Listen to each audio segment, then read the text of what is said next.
Can Colossal Order's Economy 2.0 update save Cities Skylines 2? Let's talk about all of the outlined changes, the removal of government subsidies, a complete rework and revamp of the economy is actually what we're dealing with. With time cards below, sit back and relax and let's talk all of the juicy detail. Colossal Order begin by introducing what they call Economy 2.0. Based off player feedback, this will be releasing within the next 2 weeks. It's designed to target particular systems, the economic simulation more broadly, that either weren't transparent enough or didn't give us enough control. And there's a lot of stuff to unpack. Before getting into the nitty-gritty, they again acknowledge how a lot of this came from player feedback. I'm not going to focus on that though. Let's focus in on the detail, which begins in the 3rd paragraph of today's update. They say, essentially here, the key part is that there'll be fewer safeguards and automated systems that work invisibly under the surface and an increased level of challenge. So, the systems themselves won't be as automated or, shall we say, feather-coated, and there'll be more of a challenge in Economy 2.0. They do go on to stress that you'll still be able to play without giving too much attention to where and how money and resources flow, but overall, more experienced players will benefit from optimizing a more challenging city. And then they jump into 6 specific points that they're changing. Firstly, government subsidies, that free money has been removed altogether to make the economy more challenging and transparent. Secondly, importing city services from outside connections now has a toggle, you can turn it on or off, and a fee. Thirdly, city service upkeep costs have, across the board, been increased. And we'll, by the way, delve into all of these in a bit more detail as we go through. Fourthly, calculations for demand have been improved. Fifthly, the new calculations for rent and household spending have been introduced, allowing citizens to afford to live in low-density residential areas. And finally, the production chain has been rebalanced to bring tax income to a more reasonable level. Now, with these changes, the devil is in the detail. So let's jump in and take a look, starting with the economy.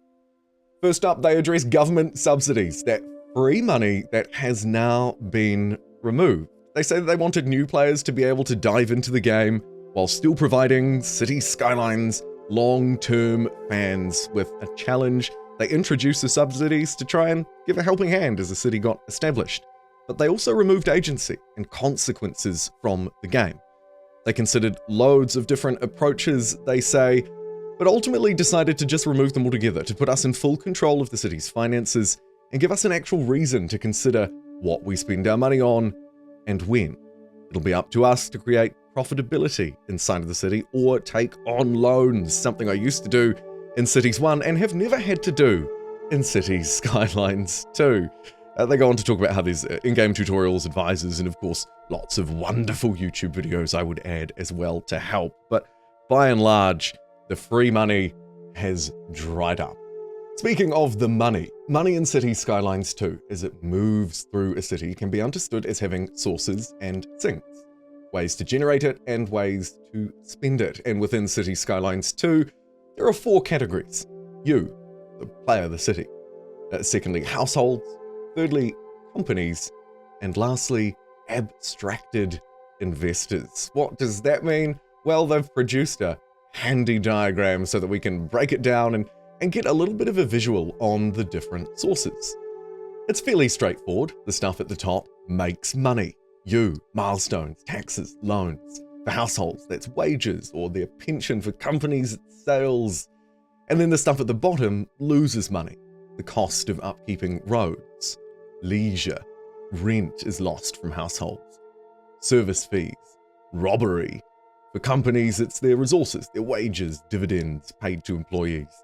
And this ultimately produces the money-go-around system, the economy. This is important baseline understanding, I suppose, for the next thing they address, city service changes. And as far as those sweet services go, well, unfortunately, they're going to cost a little bit more moving forward. They've increased the upkeep costs in Economy 2.0 to rebalance the cost of city services. This, of course, includes things like construction and upkeep, along with roads, where most, if not all, of the money goes. The goal here was to give us choices in how the city grows. Is the economy strong enough to afford a university, or will you have to increase taxes to pay for it? This ultimate trade-off that the economy was fundamentally missing. Now, in large part, this could have been due to the free money that we were talking about before. However, city services haven't been left off their focus, as I say, with upkeep being increased. A really shocking change, because I just kind of assumed it was the way it should have been in the first place, but of course it wasn't, and this was helping us get away with financial robbery, was the fact that importing services, electricity, water, sewage, their only cost previously, and up until now, of course, is the time it takes for the service vehicle to arrive and perform the necessary task. In other words, how long does it take for the water to arrive and be distributed? Now, in Economy 2.0, that changes. They're actually adding a fee for importing stuff, which scales based off of the city's population. Alongside the fee, there'll also be a way to avoid it with a new city policy, import city services. It's a toggle. Can the city import or not? You decide. It's an all or nothing in its current form, but they are considering expanding that, and they'd like a little bit more feedback on it. So, there'll be a cost now to bringing resources in, an actual cost for the resources themselves, not just the logistics, a little piece of the transport around them. Beyond the economic simulation, there were 4 areas that they targeted: demand, rent, education, and city happiness. The affected changes targeting citizens' lives, as well as how and where they choose to live. Starting with demand, they've changed how it's calculated, aiming to make it more responsive, more accurately reflect the state of a city. Residential demand has been expanded, so the desired density is tied to both the size and also the wealth of households. On average, low-density residential is the most expensive type of housing, as a single household is responsible for the building's expenses, of course, while, as you can imagine, in medium and high-density residential areas, they can split costs. Now, where wealth comes in, wealthier households, as they move into the city, the demand for low density increases. And when citizens with lower wealth, of course, such as students, want to move in, then conversely, the demand for high residential goes up. This just kind of makes sense, right? I mean, yeah. Okay. Similarly, families will want more space, preferring low or medium density, while singles are perfectly happy to live in smaller homes. Okay, cool. That stuff all really does make a lot of sense to me. Commercial demand is now more closely tied to what households actually need. The more households consume, the more demand for commercial zones you'll see.